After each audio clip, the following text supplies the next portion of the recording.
To use the OANDA trading platform, follow these steps. Create an account. Visit the OANDA website and sign up by providing your personal details. Choose an account type based on your experience and needs. Download and install the platform. OANDA offers a MetaTrader 4, MetaTrader 5, and OANDA's proprietary trading platform. Download and install the platform suitable for your operating system.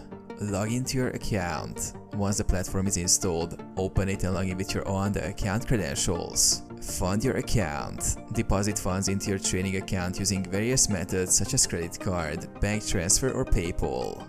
Navigate to the deposit section to add funds. Explore the trading interface. Familiarize yourself with the platform layout, including the charting tools, order entry, and trade execution panels. You can customize charts with technical indicators and set stop loss or take profit orders. Place trades. Use the order ticket to place a trade. Choose the asset you want to trade, set the position size, and select the type of order. Monitor your positions. Keep track of your open trades in the Trade tab. Adjust or close positions as needed.